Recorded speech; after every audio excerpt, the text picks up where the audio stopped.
dejará la víbora chillando sobre estos temas. Te saludo con mucho gusto, Julián. ¿Cómo estás? Muy buenos días. Muy bien, estimadísimo Vicente, pues con todo el gusto, la alegría de estar aquí con esta gran familia de Sin Censura, saludándote, y pues nada, hay que entrarle a los grandes temas que ahora sí están candentes. Así es, pues para entrarle a los temas como contexto, ¿qué te parece si vemos y escuchamos lo que dice Kenia López Rabadán, la senadora del PAN, flanqueada por Damián Cepeda, también senador del PAN? Asegura que AMLO quiere consejeros a modo y destruir al INE con su reforma electoral. Al presidente López Obrador le molesta la democracia, le incomoda el pluralismo, porque pues claramente lo que quiere es destruir al INE, y la iniciativa anunciada el día de hoy es una muestra más de su autoritarismo y falta de visión. Claramente la intención de esta reforma... Ahí están las declaraciones de Kenia López Rabadán. Autoritarismo por parte de AMLO con su iniciativa de reforma electoral, dice Kenia López Rabadán, quien le apuesta, desde mi perspectiva, a la politiquería. Yo preguntaría si ya leyeron la iniciativa para hacer estas declaraciones. No sé si al momento de esta conferencia de prensa ya Kenia López Rabadán y Damián Cepeda, los panistas, habían leído lo que se envió ayer mismo a la Cámara de Diputados, querido Julián Atilano. Por supuesto que no la ha leído, la oposición se oponen prácticamente a todo, y además, mira, eso que señala es mentira. Es mentira, Vicente, porque justo esta iniciativa lo que propone, al menos en materia del órgano electoral, es que quienes sean los próximos consejeros o consejeras, la propuesta es que se reduzcan y sean 7, sean elegidos por la población. En ese sentido, quien va a elegir es la población. Sí, los partidos, sí, ciertas instituciones van a proponer. Hay alguien que tiene que proponer. Si no, imagínate el descontrol, habría 300, 400 personas inscritas. Hay que proponer, pero quien decide es el soberano, es el pueblo. Y esa es la gran diferencia con el esquema actual, Vicente, porque ahora, ¿qué pasa? Proponen los partidos, se reparten, al menos los que están ahora como... Ciro Murayama, Lorenzo Córdoba, tuvieron que cabildear, tuvieron que sentarse a platicar con los partidos, ya ni hablar del caso de Luis Carlos Ugalde. Recordemos, era el consejero presidente durante el fraude de 2006, está plenamente documentado que él tuvo básicamente que arrodillarse, lo digo de forma literal, pero más bien figurativa, se tuvo que arrodillar frente a Elbester Gordillo, porque en ese momento Elbester Gordillo era diputada del PRI, era coordinadora de la bancada del PRI y ella tenía mano en esta decisión, y básicamente fue a pedirle a ella que lo apoyara. Al final, él fue una propuesta del PRI, busquen en la prensa. Roberto Madrazo y Elbester Gordillo al final se sentaron a negociar para impulsar a Luis Carlos Ugalde, y ahora él está diciendo, junto con la senadora Kenia y todos estos grupos de oposición, que lo que quiere el presidente es tener el control del INE o de este nuevo órgano electoral. Vamos, por favor, que no sean cínicos. Pues fíjate, Julián, que hasta Javier Corral, el exgobernador panista de Chihuahua, ha opinado, y con esto también recibo a nuestra querida Meme Yamel, nuestra diosa poblana, a quien ya le pediré su opinión. Dice Javier Corral: luego de escuchar en la mañanera la explicación de la reforma electoral, me quedé preocupado y desanimado. Al leer la iniciativa completa, me doy cuenta que es distinta a lo que hoy se anunció. Me parece realmente buena en términos generales, propuestas muy interesantes. Al contrario de lo que se dijo, se plantea un modelo de representación proporcional más auténtico y directo con base en 32 listas regionales. La reducción de la Cámara de Diputados y sobre todo la desaparición de la lista nacional para el Senado son sin duda aciertos. También lo es la reducción del tamaño de las legislaturas estatales y del número de regidores en los ayuntamientos, aumentar el número de asientos en los órganos legislativos para repartir más fue proporcionalmente en sentido contrario a la eficacia y calidad legislativa. Un nuevo órgano electoral nacional renovado de manera completa y una legislación única en la materia serán los temas de mayor debate por el método de elección planteado, pero de entrada el planteamiento es muy interesante y hay que entrarle en sus méritos a la propuesta. Si de entrada el gobierno de México busca sacar la reforma sin cambiar una sola coma de su iniciativa, o la oposición se mantiene en la descalificación a priori o con mentiras, se perderá una oportunidad de fortalecer la democracia con propuestas de avanzada y atender reclamos sociales. Celebro mantener el actual modelo de comunicación política en radio y televisión con las prohibiciones a particulares y partidos de contratar publicidad y lamento que no se incluya una propuesta realmente transformadora las elecciones primarias abiertas, simultáneas y obligatorias. Pues no ha caído muy bien que digamos esta opinión de Javier Corral en muchos panistas, porque Mario Riestra Piña, diputado del PAN por Puebla, dice: exgobernador, se equivocó de ventanilla, las solicitudes de embajada se reciben en Palacio Nacional, no aquí, triste papel el de usted. Y mi querida Meme Yamel, te toca entrarle aquí precisamente para hablar de, pues, de estas ridiculeces que escriben también los de la oposición, sobre todo este diputado de tu Puebla natal. Te saludo con mucho gusto, Meme, buenos días. Buenos días, mi querido Vicente, buenos días también a mi querido Julián, a toda la audiencia de Sin Censura, ya está bonita familia. Y bueno, no nos extraña. Mario Riestra es un diputado poblano, político poblano, bastante tradicional, esa es la realidad. Es quizás de los panistas más tradicionales y más convencionales, más cercanos también a las filas del Yunque, o sea, es un panista muy, muy arraigado al panismo, a ese conservadurismo que arraiga al Partido Acción Nacional. Entonces, definitivamente su postura no me es para nada extraña. Ese es Mario Riestra. Podríamos tacharlo de congruente con la ideología panista. Pero más allá, yo incluso me iría a la historia. El Partido Acción Nacional, así como lo decíamos en la reforma eléctrica, estará en contra de la reforma electoral por una simple y sencilla razón. La reforma electoral atenta contra la cuota que se negoció en aquella época salinista. Recordemos que en el 88, con todo esto de Salinas, el fraude, la caída del sistema, la quema de urnas, que fue cortesía de Diego Fernández de Ceballos, le hizo al Partido Acción Nacional ganar algo, porque no fue de a gratis. O sea, que Salinas de Gortari y Diego Fernández de Ceballos se convirtieran en amigos no fue gratis, sino que ahí hubo una muy bonita negociación, y esa negociación fue el Instituto Nacional Electoral, en ese entonces el Instituto Federal Electoral. O sea, el órgano electoral fue una negociación entre Salinas y el PAN. ¿Para qué? Para legitimar al gobierno de Salinas. O sea, el PAN no iba, sabiendo que no la había ganado, el Partido Acción Nacional no iba a legitimar a Salinas de a gratis. Así que, ¿qué se ganó? Por cuota les dan el instituto, les dan el árbitro electoral. Entonces, esa es la razón por la cual el Partido de Acción Nacional va a estar en contra de todo tipo de reformas. O sea, es un hecho, va a estar en contra de la reforma electoral porque atenta con este sistema de cuotas. O sea, creo que eso es lo más importante dentro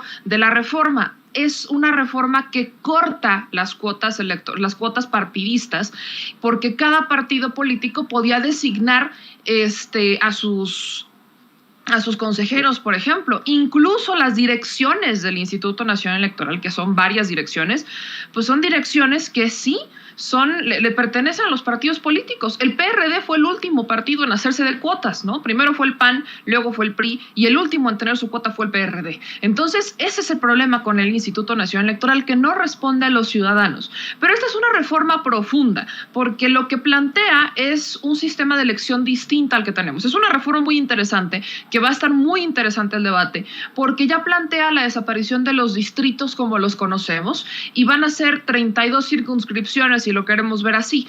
Vamos a tener un sistema de listas en donde cada partido, e incluso partidos independientes van a poder proponer sus listas. Estas listas serán votadas por los ciudadanos y dependiendo de la población será la cantidad de legisladores que le toquen a cada estado, teniendo así 300 diputados más cercanos todavía a la gente. Ayer lo platicábamos con Álvaro Arreola, que es un experto en la materia electoral, y yo le hacía la pregunta que ha estado circulando entre las redes sociales. Vaya, esta reforma plantea la desaparición de plurinominales, pero aparentemente usa ese modelo para plantear el nuevo modelo electoral. Y dice, se parece, sí, porque los plurinominales son diputados de lista, pero elimina por completo el tema de el diputado uninominal o el diputado plurinominal. Ahora se tienen listas y los diputados o los políticos que estén en esas listas van a tener que salir a hacer campaña todos. O sea, si un partido propone a 15 candidatos, es una lista de 15 candidatos, los 15 van a tener que salir a hacer campaña. Y eso quiere decir que los ciudadanos van a conocer a los 15 propuestos por ese partido político, no nada más a dos o a uno, que es al que se conoce, al diputado propietario, que es el que sale en la boleta, sino que ahora va a aparecer un sistema de listas. Lo que viene quizás a duda es, bueno, ¿cómo va a funcionar el tema de las coaliciones? ¿Qué va a pasar? Porque bajo la lógica planteada, bajo el tema planteado, pues pareciera que las coaliciones ya no van a funcionar o que ya no tendrían mucha razón de ser. O veríamos cómo las listas de los partidos políticos van negociadas de cuántos legisladores le tocarían a uno y cuántos a otro, dependiendo de la lista. O sea, esas son cosas en las que hay que profundizar y creo que surgirán dentro del debate. Otro tema que va a ser medular dentro de esto es el dinero. El dinero ya, vaya, en los partidos políticos, ayer justamente lo platicábamos en el programa, hacen negocio de eso. Si hoy tenemos tanto político mediocre es porque ha creído que la política es un negocio, por la cantidad de recursos que se les destinan a los partidos políticos. Hoy no la tendrán, pero eso no quiere decir que los partidos no van a tener dinero. Ellos todavía tienen una forma de hacer dinero o de tener dinero para sus actividades ordinarias, que son las cuotas partidistas. Entonces vamos a ver realmente, eso creo que es algo que yo celebro mucho, vamos a ver realmente cuánto es el amor al partido político, porque el dinero ya no va a venir del gobierno, va a tener que venir de los que están dentro del partido político. Hay muchos militantes que tendrán mucho dinero y que podrán aportar más, vamos a ver si no se vuelven codos, pero ahora la política cambiaría en un sentido más original, más puro al de la política. ¿Quieres ser político? Inviértele de tu bolsillo. ¿Quieres servir al pueblo? Métele de tus cuotas partidistas. Dejemos eso de que los partidos políticos son negocio. Así no funciona la política. Y eso eventualmente haría que tengamos partidos políticos más sanos. Vamos a legitimar y vamos a dignificar la política y justamente el ingrediente es ese, el dinero. Entonces yo lo veo bastante positivo. El debate será amplio y aunque obviamente el Partido Acción Nacional sobre todo se ha opuesto a esta reforma, pues tenemos también manga ancha para negociar, tenemos también manga ancha para ver qué proponen, porque todos los partidos han dicho que van a presentar su propia reforma. Vamos a ver qué proponen. Muchos del PRI, muchos del PAN han propuesto eliminar a los plurinominales y han propuesto bajar el recurso a los partidos. Vamos a ver si ahora la cumplen, ya que está la propuesta y que va en ese sentido, vamos a ver si la cumplen o si se aferran a los privilegios que hasta este momento han tenido. Así es. Han escuchado seguramente eso de que León piensa que todos son de su condición. No es por aferrarme con el tema de Mario Riestra, el diputado del PAN de Puebla, el paisano de Meme Yamel, pero dice Mario Riestra, que les quede claro, no importa cuántas embajadas vengan a ofrecer, hay contrapesos, hay oposición y no cuenten con nosotros para desaparecer al INE.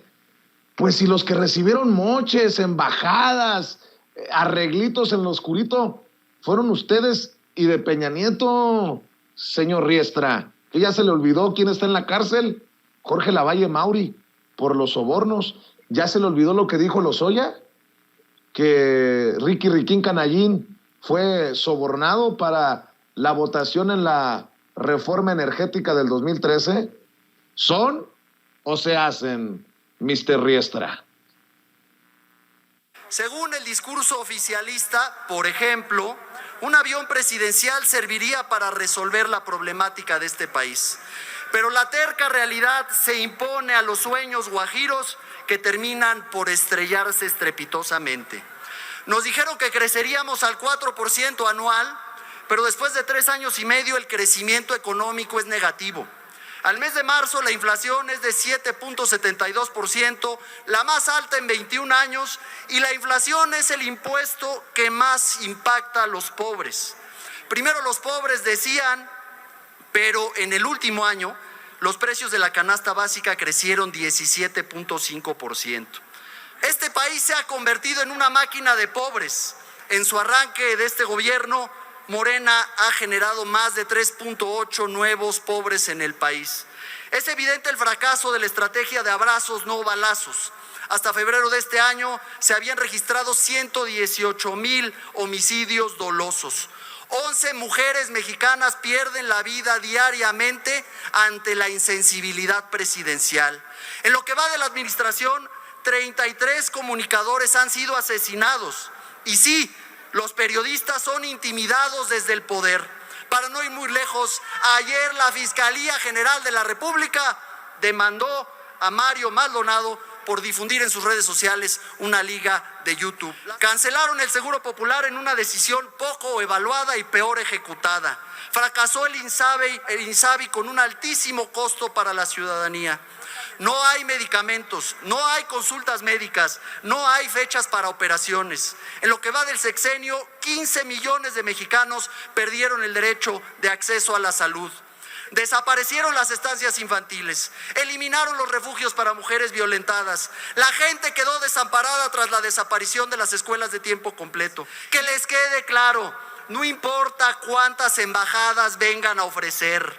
En esta Cámara de Diputados hay contrapesos, aquí hay oposición.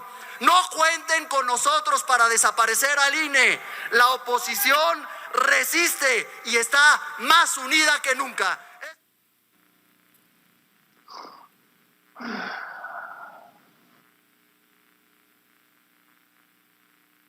Estoy meditando porque no creo que me estoy durmiendo, no, estoy meditando porque con este discurso apocalíptico, a la mierda, necesito ir al psiquiatra.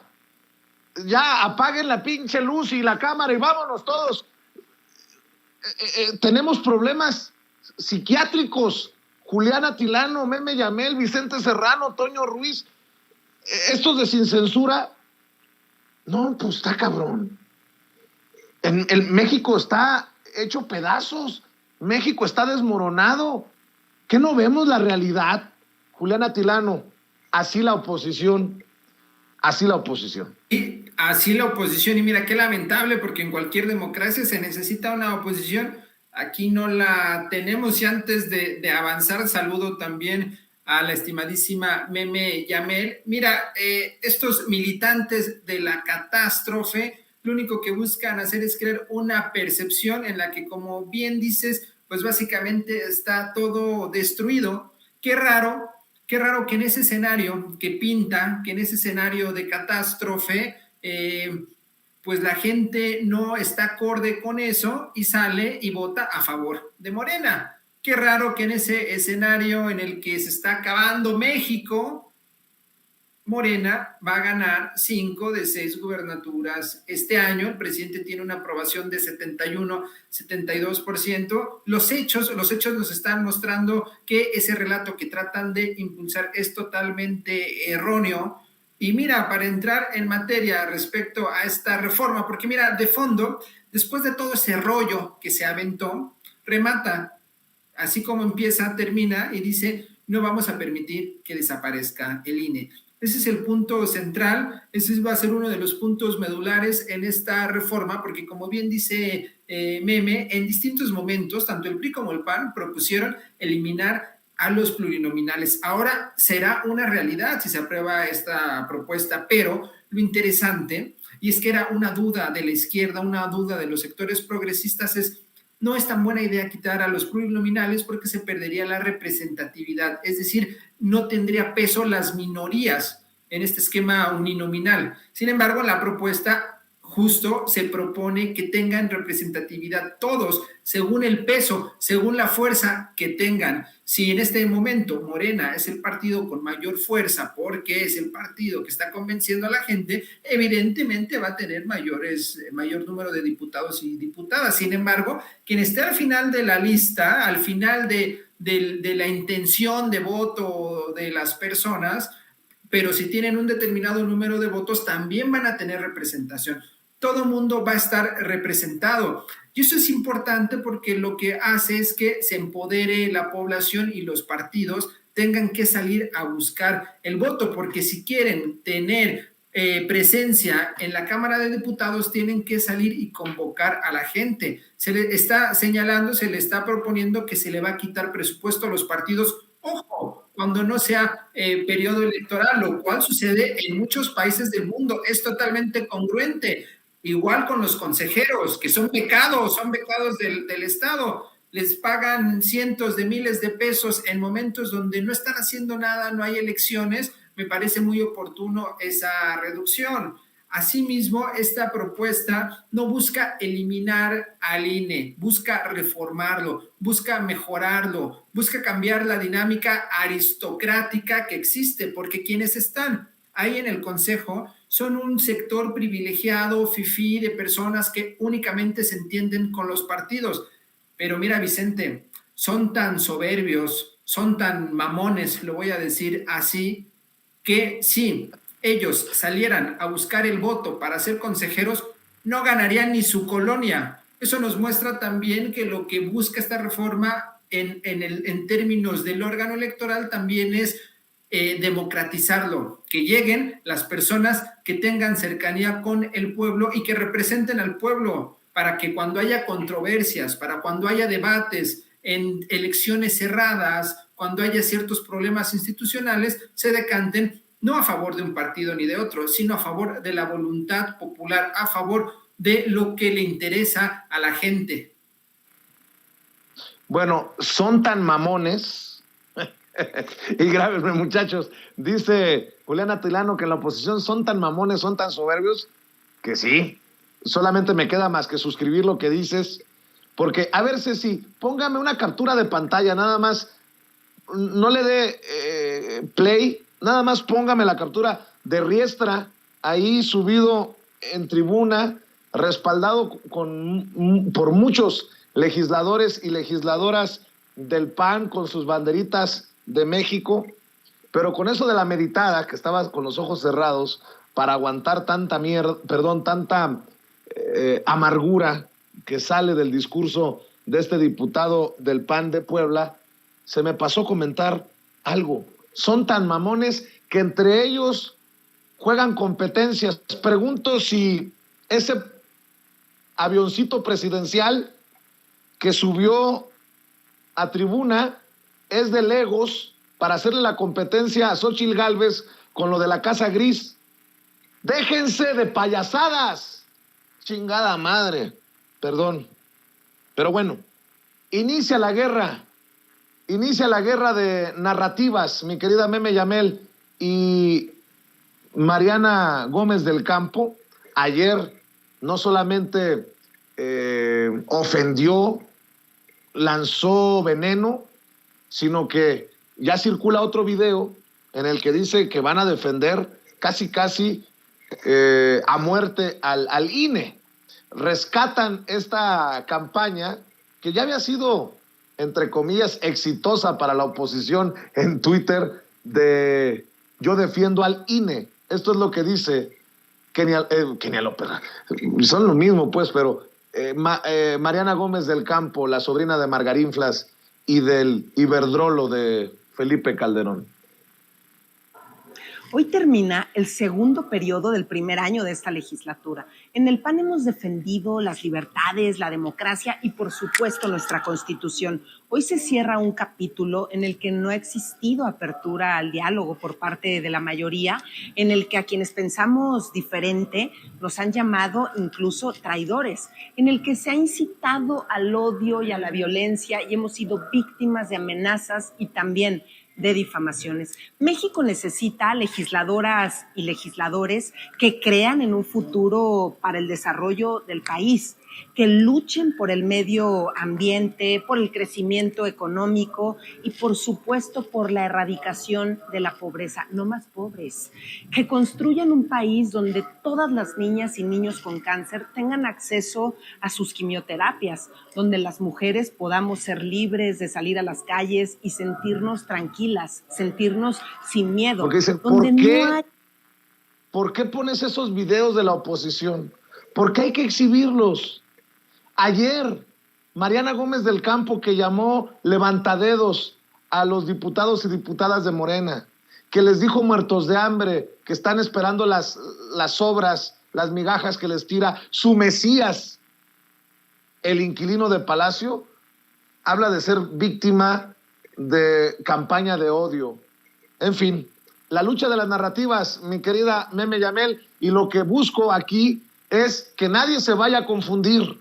Hay una gran hipocresía y peor se va a venir cuando se acerque la discusión y la votación de esta iniciativa de reforma electoral, como ya lo vimos y lo reportamos desde el lugar de la noticia en la Cámara de Diputados con la reforma eléctrica. Creo que los ánimos están puestos para que el pueblo, si salió en números importantes, 10,000 personas a manifestarse a las afueras de la Cámara de Diputados, pues se magnifique, se llegue a otro nivel, porque van de por medio los que han defendido sus supersueldazos, porque van ahí personajes que han ido en contra del pueblo, como Ciro Murayama, Lorenzo Córdoba, porque se habla de plurinominales a los que la gente vomita, la gente repudia, porque están personajes plurinominales como Miguel Ángel Mancera, como Miguel Ángel Osorio Chong, como Claudia Ruiz Massieu, como Josefina Vázquez Mota, como Santiago Krill, como la propia Mariana Gómez del Campo, como Alito Moreno, Rubén Moreira, y la lista es larguísima, mi querida Meme. Claro, aparte, bien lo estás diciendo, Vicente, es una guerra de narrativas. Por eso le insisto mucho a la gente, vamos a entrar en esta guerra de narrativas, ok, pero no olviden no olviden por qué el Partido Acción Nacional está usando esa narrativa de que están en contra del INE. No se está en contra del INE, no se quiere desaparecer al Instituto Nacional Electoral y tampoco quiere absorber el Estado las funciones del Instituto Nacional Electoral. En ninguna parte de la reforma lo dice, ninguna. De hecho, plantea una autonomía mucho más libre. ¿Por qué? Porque plantea que las propuestas para los consejeros salgan de los tres poderes. O sea, no solamente van a salir de los poderes del Poder Legislativo como actualmente se manejan, sino que va a salir del Poder Ejecutivo, del Poder Legislativo y del Poder Judicial. ¿Y qué creen? Son los ciudadanos quienes las van a poder elegir. Nosotros vamos a poder elegir a nuestros consejeros. No los van a elegir los diputados. O sea, creo que en algo en donde buscamos un árbitro, no es como una reforma, no es como una ley que efectivamente gobernamos a través de nuestros representantes, en donde son ellos quienes eligen por nosotros. No. Aquí hablamos de un árbitro, el que se supone que va a regular, el que se supone que va a vigilar que las elecciones sean justas. ¿Y a quién le tienen que responder? A los ciudadanos, no a los diputados. Este es el juego, que los diputados, los políticos, los partidos políticos se han convertido en juez y parte en el asunto del árbitro, y por eso es lo que tenemos los árbitros que tenemos. O sea, el INE no es el problema son quienes están dentro del Instituto Nacional Electoral. Entonces, bajo esta narrativa, evidentemente, lo vuelvo a decir, el Partido Acción Nacional va a estar completamente en contra porque es su cuota, fue el regalito que les dio Salinas, por eso van a estar en contra. Así que de todo lo que vamos a escuchar del Partido Acción Nacional hay que irlo viendo con esa perspectiva. Es una perspectiva en donde el PAN va a estar en contra porque es su cuota. Ahora, después de eso, creo que a la reforma sí le hacen falta ciertas cosas, como que, por ejemplo, yo hablaría, y la gente lo ha pedido, el chapulineo. También lo hemos mencionado aquí, ¿no? La gente dice que si se vota por un candidato por un partido, se quede en ese partido. Y la reforma propone incluso una mayor libertad para los independientes. O sea, los independientes, si me lo decía, los independientes representan un partido, ¿no? Aunque no se registran como partido político como tal, pero representan una nueva opción. Entonces, bajo esa lógica, pues se pueden ir por las independientes. Si no quieren estar casados con un partido político, pues váyanse por uno independiente y que la gente los vote, hagan también su chamba. Va a estar equilibrado, el recurso se va a dar exclusivamente para campañas y no para actividades ordinarias. Se pone un poquito más parejo el piso para aquellos que quieren hacer una actividad completamente ciudadana y partidista sin que estemos o sin que estén ligados a un partido político. Pero eso de que sean electos por un partido político y después cambien a otro y que chapulinen la uno y chapulinen la otro, se me hace ilógico, sobre todo porque existen ideologías, documentos básicos de los partidos políticos. Estos documentos básicos, y cuando se coaligan y cuando tienen este tipo de alianzas, pues van en un sentido, y si alguien está en contra, pues está en todo su derecho de salirse, pero no a irse a otro partido político. Entonces, creo que eso haría falta, por ejemplo, pero vaya, bien también lo decían, es una discusión. Escuchaba un video de la diputada Leida, se van a hacer otra vez parlamentos, se van a hacer asambleas.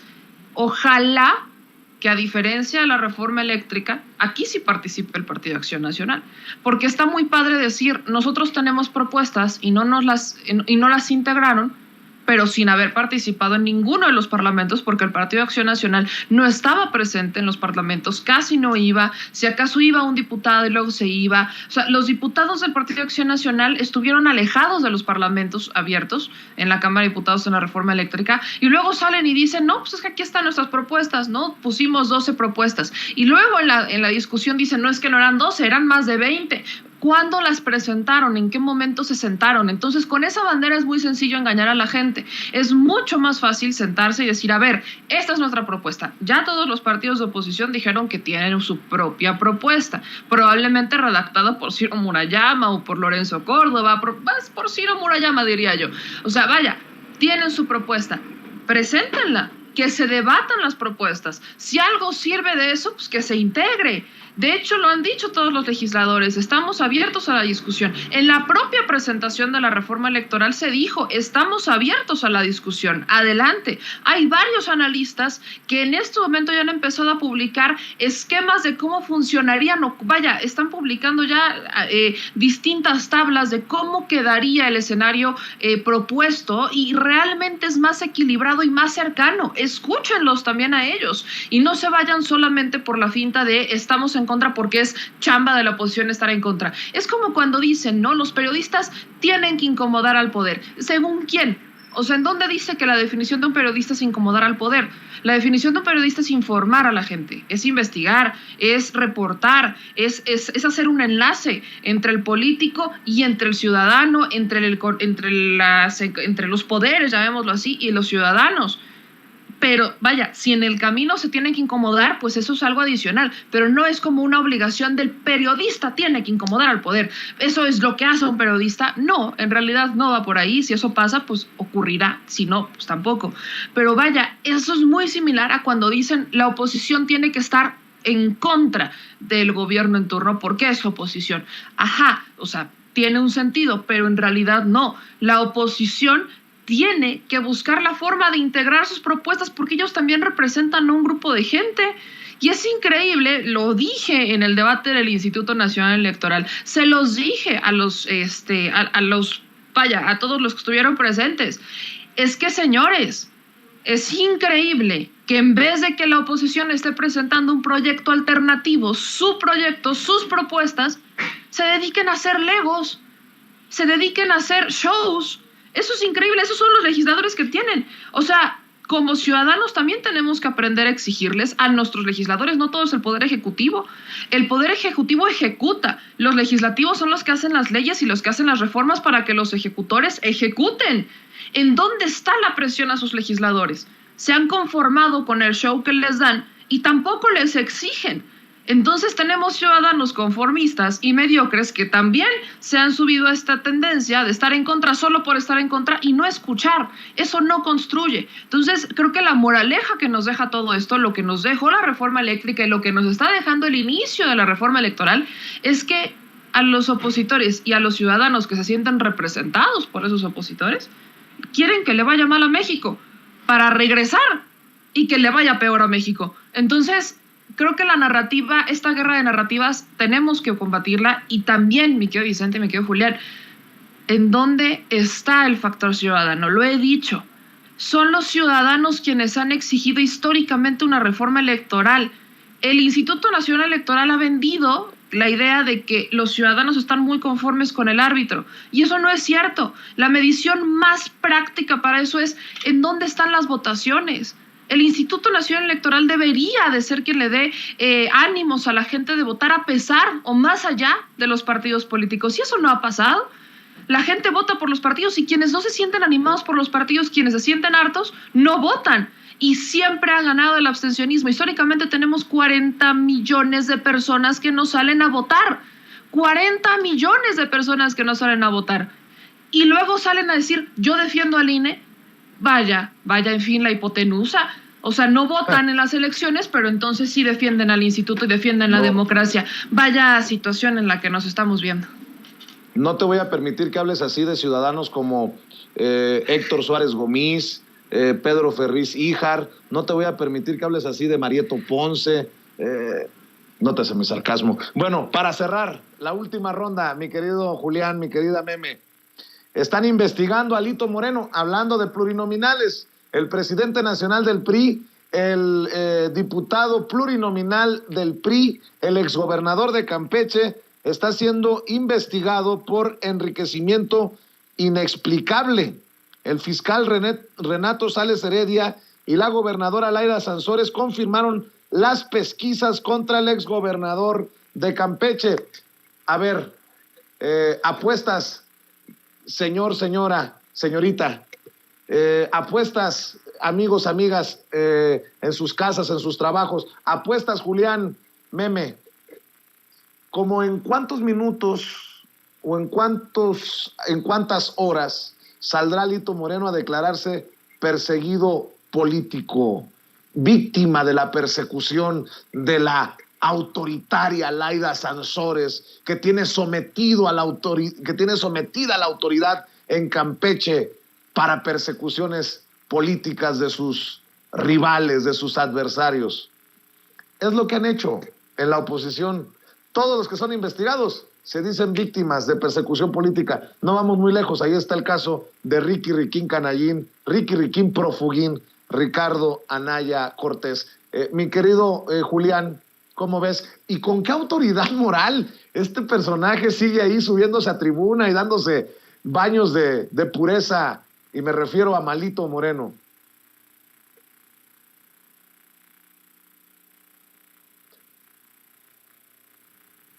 Mira, Vicente, yo creo que Alito Moreno ya lo está haciendo, ya se está victimizando, seguramente, yo creo que en cuestión de minutos, porque esa es la lógica de la oposición, esa es la forma en que ellos se victimizan.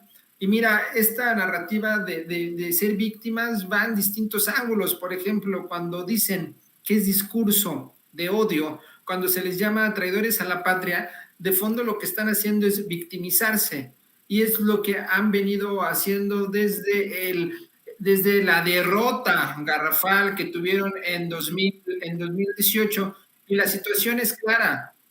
Alito Moreno, como muchos otros políticos que han llegado a estas grandes esferas a partir de la corrupción, a partir de los delitos, pues están vinculados justo a negocios. La política la han utilizado para enriquecerse. Ahí está la compra de terrenos de Alito Moreno en Campeche, y si le rascamos un poco más, vemos todo un esquema de políticos ligados a las inmobiliarias. Imagínate, a Movimiento Ciudadano le llaman movimiento inmobiliario, que también está metidísimo ahí en Campeche. El ex candidato de Movimiento Ciudadano en Campeche también ya tiene una carpeta abierta. Entonces, esto nos muestra que es un patrón, que la corrupción es un patrón por parte de la oposición.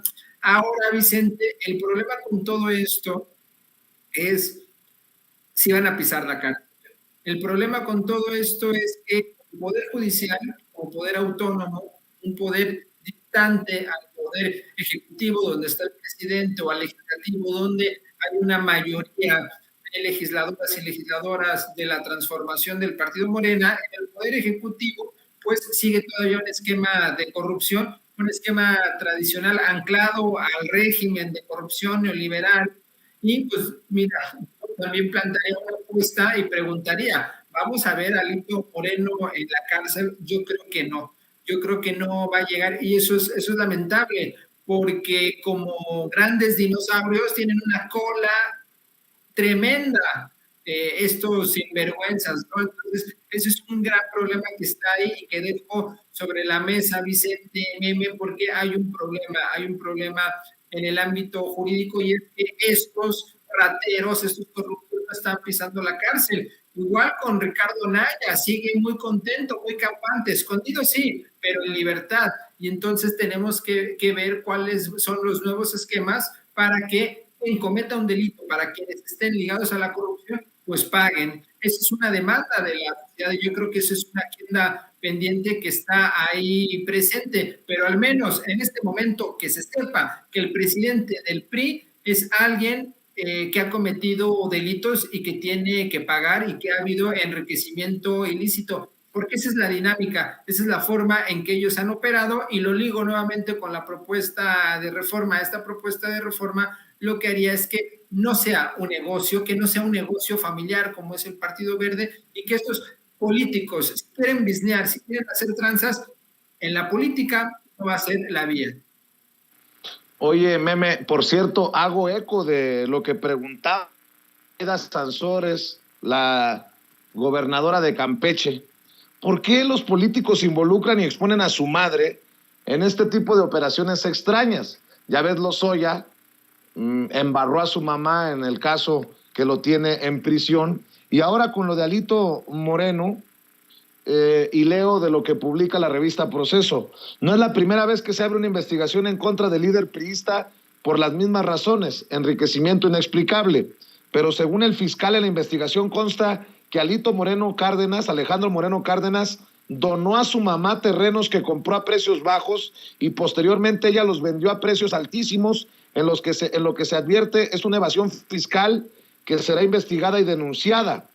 Existe una simulación fraudulenta y un despojo del patrimonio de los campechanos de 30 hectáreas de las mejores playas de ese estado, conocida como Playa Esmeralda, del municipio de Champotón. Supuestamente compró esos terrenos costeros en 100,000 pesos, no, pues así yo hubiera pagado hasta 200, y se los donó a su mamá para evadir el pago de impuestos. Yo mejor no me meto en camisa de 11 varas, porque podría decir que no tienen. Entendió el que entendió estos políticos, mi querida Meme Yamel. Mira, Vicente, te voy a robar tantito una frase. Grábeme donde ve. Yo en el 2017 teníamos una fuente en La Neta Noticias que se acercó a nosotros con miedo y preocupación, y trabajaba en el gobierno de Campeche. Esta persona, bastante cercana al gobierno de Alito Moreno, tenía información privilegiada de primera mano sobre el maquillaje de las cuentas del gobierno del estado de Campeche. Están maquilladas. Por seguridad se tuvo que interrumpir la investigación, porque esta persona terminó siendo amenazada. Había mucho miedo en ese entonces, porque Alito seguía como gobernador. Lo que esta persona me dijo es invaluable. Alito Moreno tomó presupuesto del Fondo Educativo, de mujeres y grupos indígenas, se quedaba con el 90% de los recursos y entregaba el 10% de los recursos. ¿Con qué privilegios? Con los privilegios que tenía estar bajo el amparo del PRI, porque evidentemente no lo investigaban. Esta misma persona nos dijo que Alito Moreno era bastante aliado de Luis Videgaray, porque cuando Luis Videgaray era secretario de Hacienda, el dinero caía a caudales a Alito Moreno. Cuando entra José Antonio Meade a la Secretaría de Hacienda, ese dinero empezó a frenarse. Y Alito Moreno estuvo en contra de José Antonio Meade. ¿Por qué? Efectivamente, le empezó a bloquear el dinero que caía a caudales, porque sabían lo que Alito Moreno estaba haciendo con el recurso. Cuando yo meto solicitudes de información para que se explique en dónde están los recursos, La respuesta que me da el gobierno de Campeche es que no me podían entregar facturas porque no tenían CDFI. Imagínense un gobierno del estado que dice que no tienen CDFI y que no hacen las facturas electrónicas. Un gobierno en el 2017, un gobierno del estado que te diga eso. Apelé, no hubo respuesta por parte del INAI y por miedo tuvimos que parar la investigación. O sea, la fuente, le estoy diciendo, es una fuente primera mano que se acercó a nosotros y literalmente tenía la información, pero por miedo nos dijo, no puedo seguir porque van a saber que la entregué yo. No hay nadie más que sepa de esta información más que yo. Alito Moreno ya no es gobernador y justamente se va a ser diputado por el fuero, porque sabe qué es lo que está atrás de Alito Moreno. La clave en dónde está el recurso, su Casa Blanca. Una Casa Blanca extremadamente grande, con varias entradas de seguridad, en donde está con una vista privilegiada, con una seguridad brutal, que tú no puedes ni siquiera volar un dron para tomar fotografías de la playa, porque entran los de seguridad y te tumban el dron. Entonces, es una zona privilegiada. Incluso Alito Moreno sacaba su Lamborghini, mandaba a cerrar una carretera y sacaba su Lamborghini para ir a pasear su Lamborghini a la carretera, porque como no tenía dónde usarlo en las calles, pues mandaba a cerrar las calles en Campeche, Alito Moreno, para pasear un Lamborghini amarillo. Todo esto es algo que se sabe, la gente de Campeche lo sabe por los rumores que existen, pero esta es información que debería de estar siendo investigada por parte de autoridades federales, por parte de la Auditoría Federal, no por parte de la Auditoría Estatal. ¿Por qué? Porque las auditorías estatales normalmente están siendo pues cooptadas por los gobiernos. Espero que con el cambio a Laida Sansores funcione, porque además no solamente es el caso de Alito Moreno, es el hermano de Alito Moreno.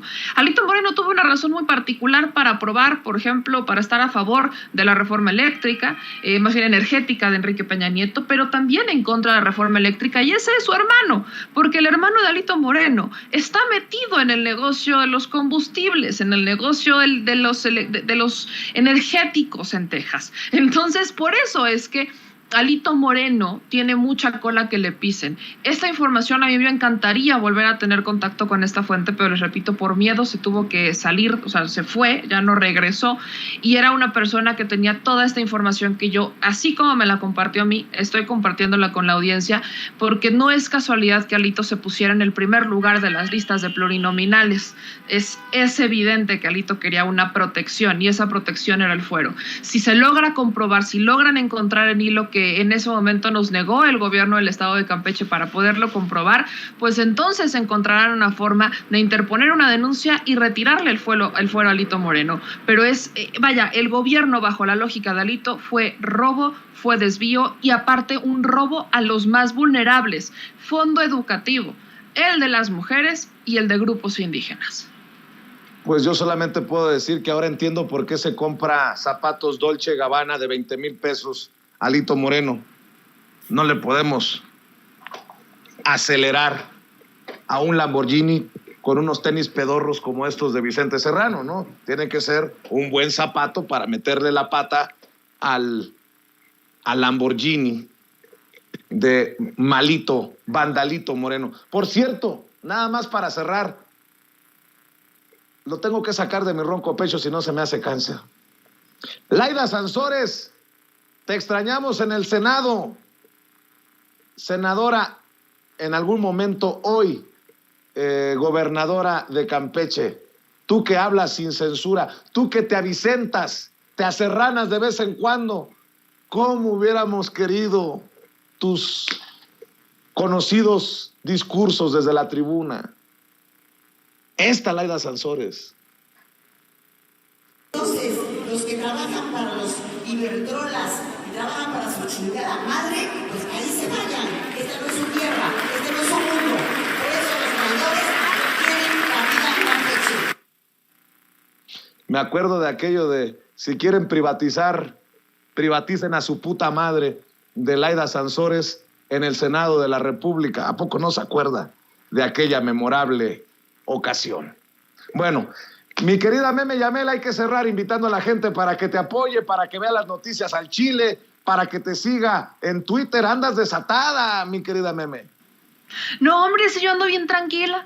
A mí me mandaron reposo obligatorio y me lo tomé muy en serio. Estoy bien tranquila últimamente, pero espérate, que ya me estoy recuperando. Entonces, a toda mi gente bonita de Sin Censura, muchas gracias. No se les olvide suscribirse a este canal, a esta bonita familia que es Sin Censura, que ya cada vez somos más los que seguimos estos espacios. Entonces, primero, suscríbanse a Sin Censura. Y ya saben, ahí me encuentran en todas mis redes sociales como @memeyamelca, también en Twitter, en Instagram, en Facebook, en TikTok. En TikTok también ahí andamos, entonces pues allá los estamos esperando, mi querido Vicente. Yo muy contenta de participar y un abrazo muy grande a mi querido Julián.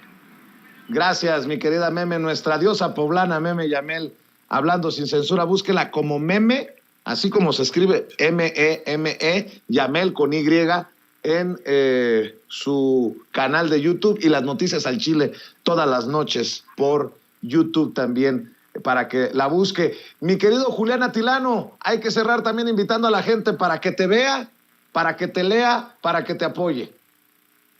Así es, Vicente, muchas gracias por la invitación y siempre un gusto compartir mesa con la queridísima Meme Yamel. Me pueden seguir en @JuliánAtilano en Twitter, y los jueves a las 9 de la noche en Señal Tlatelolco en YouTube. Y pues nada, hay que dar esta batalla, Vicente, esta batalla para que se apruebe la reforma electoral. Va a haber mucha discusión, mucho debate. Vamos a ver qué tanto se mueve el planteamiento principal, que es muy bueno, pero pues hay que darle acompañamiento, que la familia de Sin Censura le dé acompañamiento, nos sumamos todas y todos, porque es una reforma democrática. Hace muchos años no veíamos algo de avanzada, algo de vanguardia como lo que el día de ayer se presentó, Vicente.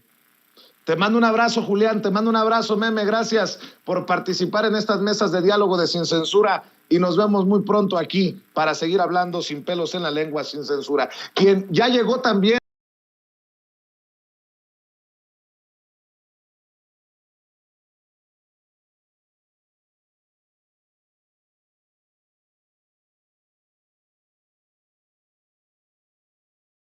Ya estamos en la recta final de esta edición de Sin Censura con Vicente Serrano, pero como todos los viernes, déjeme enlazarme con el profesor, el doctor Jesús López Almejo, tu profe de RI, el profesor Jesús López Almejo, quien también forma parte de esta familia Sin Censura.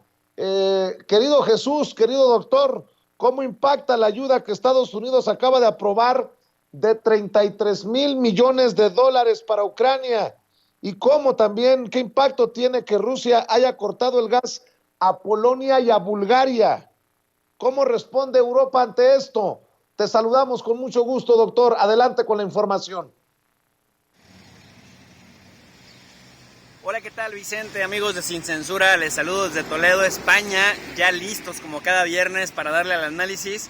Y sí, Vicente, como preguntas, la cosa nuevamente entre Rusia y los países de la Unión Europea se puso complicada, porque por un lado, Rusia ya cumplió lo que prometió.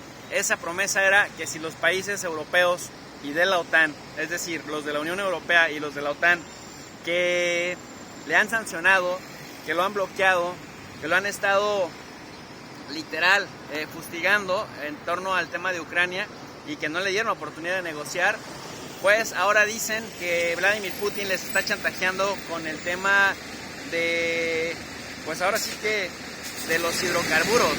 Y en ese contexto, Polonia y Bulgaria acaban de ser los primeros a los cuales les cumplió la promesa. Siguen en la lista tal vez Alemania, Italia, Austria y bueno, si nos vamos más lejos, los países bálticos y Finlandia. Fíjate, Vicente, en el caso por ejemplo de Finlandia, que tiene en este momento menos 1 grado centígrado, dice que no van a pagar en rublos y que Rusia le haga como quiera. Y bueno, en el caso de Bulgaria ya le hizo como quiso, y lo que le hizo como quiso por no pagarles en rublos es cortarle la llave desde el 27 de abril. La reacción de la Unión Europea en la voz de la presidenta de la Comisión Europea, Ursula von der Leyen, fue que estaba tratando de chantajearles, pero en la voz de Jens Stoltenberg, el secretario de la Organización del Tratado del Atlántico Norte de la OTAN, que también han estado mandando armas muy activamente a Ucrania, pues ¿sabes qué es lo que dicen? Que se está preparando para un conflicto de larga data, es decir, lo están poniendo un tanto al revés. Ahora, ¿qué va a pasar con todos estos países que se nieguen?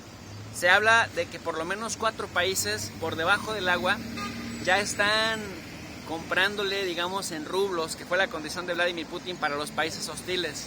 Entonces ya están comprándole, y acá lo que se vislumbra es que se rompa la acción unitaria colectiva de los miembros de la OTAN y de la Unión Europea, porque parte de lo que los Estados Unidos había estado impulsando a través de Anthony Blinken y a través también de Joe Sleepy Biden era justamente que ningún país en lo individual por sí solo negociara nada con Rusia que pudiera servirle a Rusia de palanca para potenciar lo que estaban haciendo en Ucrania.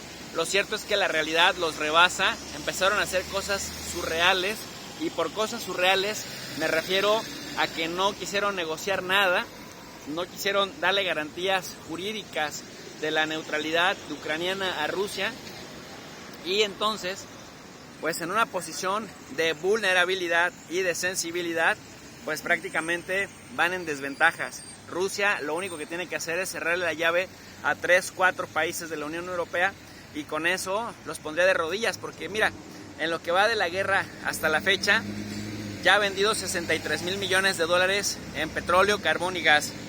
Entonces para Rusia el hecho de que Bulgaria o el hecho de que Polonia no le compren en este momento, porque ya literal les cerró el gas, pues no le representa gran cosa, pero para ellos, por ejemplo para Polonia, representa entre el 68 y el 78% de todo el gas que consumen, y en el caso de Bulgaria hasta el 94%. Entonces sí se ven en un problema bastante importante. Si luego viene Finlandia, si luego vienen los países bálticos, y si posteriormente se suma Rumania y Grecia a la lista de países que, siendo sancionadores, también sean sancionados por Rusia, la Unión Europea estará en un dilema muy importante, porque el otro en la lista sería Alemania, o aceptar que abiertamente va a seguirle comprando gas a Rusia en rublos y fortalecer la moneda rusa y seguir financiando las operaciones de Rusia en Ucrania, o por otro lado van a tener que sentarse a negociar cuando las poblaciones europeas salgan a manifestarse porque se les encarezca la vida. Ahora, con respecto a la segunda pregunta que me haces, Vicente, de qué significa esto de que Estados Unidos haya aprobado un incremento muy importante de ayuda para Ucrania, recordemos que apenas hace un par de meses el Congreso de Estados Unidos le aprobó a Joe Biden $13,600 millones para Ucrania, para ayuda militar, ayuda de inteligencia, ciberseguridad, y bueno, también se supone que para equilibrar su economía. Joe Biden había pedido $12,000 millones y el Congreso le aprobó casi 14,000, y ahora en este momento Joe Biden lanza otra iniciativa, pide $33,000 millones para Ucrania, se los venden, se los dan, se los otorgan, se los aprueban además 417 congresistas contra 8, y dicen que de esos $20,000 millones van a irse directamente a fortalecer a las Fuerzas Armadas ucranianas. ¿Cuál es la lectura, querido Vicente? En términos geopolíticos, pero también en perspectiva comparada, empiezo por la perspectiva comparada en un proceso histórico. Ya hizo eso Estados Unidos con Saddam Hussein en 1980 en la guerra en contra de Irán. Financiaron a las tropas iraquíes para hacerle la guerra a Irán. Y también ya hicieron esto con los mujahidines en el año del 79 para combatir justamente al ejército soviético de aquella época. Los desgastaron durante 10 años. Afganistán quedó desangrado, quedó de rodillas. El ejército rojo en aquel momento, el ejército de la Unión Soviética, tuvo que salir también de Afganistán. Estados Unidos le metió muchísimo dinero, pero también le metió armas, le metió logística, inteligencia, etcétera, y terminaron muy mal tanto la Unión Soviética como Afganistán.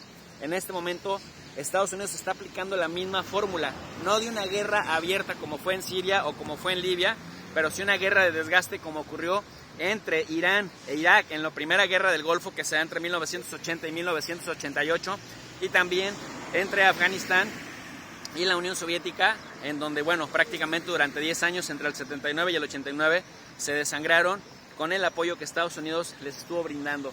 Sergei Lavrov reaccionó desde Moscú y dijo que Estados Unidos estaba cada vez más cerca de un conflicto con Rusia y estaban haciendo todo lo posible por mermar a Rusia, entonces que no les sorprendiera una reacción virulenta por parte de Rusia, a lo que Joe Biden dijo que ellos no se iban a quedar sin hacer nada, es decir, que no iban a atestiguar cómo lentamente Rusia agredía a Ucrania y ellos sin hacer nada, cuando en realidad lo que han hecho es estar aumentando sus gastos económicos, más bien sus ingresos económicos, porque habían presionado a los países europeos a aumentar su gasto en armamento.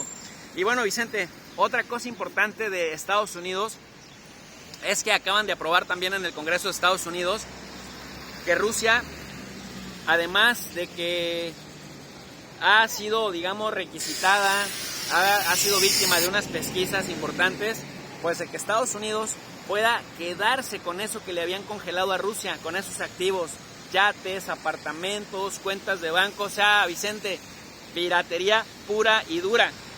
Con lo que esto es inédito también, es nuevo en el sentido de que le están incautando a otro país algo que normalmente se congelaba y a ese país se le regresaba. Pero ahora la propuesta es, y también el fiscal general de Estados Unidos pidió poderes especiales para ello, la propuesta es que les incautas yates, apartamentos de lujo, cuentas bancarias y otras propiedades rusas que pueda Estados Unidos confiscar, venderlas y utilizar ese dinero para financiar a Ucrania. Una especie como de doble humillación que me parece que raya más allá de la provocación. Pues Vicente, querido, amigos de Sin Censura, Ceci, don David, Vicente, pues hasta aquí sería mi análisis en este momento. Y como les digo, les saludo desde la ciudad de Toledo, España, en donde pues se siente también el ambiente tenso, porque hemos visto bastantes banderas colgadas en las casas, en Madrid, en algunas ciudades de España, en apoyo a Ucrania, incluso en las plazas públicas, pero suponemos que es el contexto pues que le está tocando vivir a Europa, en donde además se están disparando los precios de los energéticos, y esto a la postre va a traer otro incremento en la luz, otro incremento también en las gasolinas, y esto se va a resentir también en el consumo de alimentos, es decir, la subida en el precio de los alimentos va a sacudir en muy poco tiempo a las sociedades europeas. Vicente, hasta aquí mi análisis. Querido Jesús, querido profe, querido doctor Jesús López Almejo, te pedimos también que te mantengas desde allá, desde Toledo, España, al pendiente de la conversación entre el presidente Andrés Manuel López Obrador y su homólogo estadounidense Joe Biden, y juntos, aquí en Sin Censura, analizaremos, te estaremos molestando para que nos des tu análisis, tus opiniones sobre ese encuentro. Agradecido por este análisis que haces desde Toledo, España, tu profe de RI. Recuerde de suscribirse a su canal, al canal del profe Jesús López Almejo en YouTube, tu profe de RI. Recuerde que Relaciones Internacionales se abrevia así, RI. RI quiere decir Relaciones Internacionales. Amigos, amigas, regresamos en breve, pero mientras seguimos hablando sin pelos en la lengua, sin censura, usted puede suscribirse a nuestros 3 principales canales en YouTube.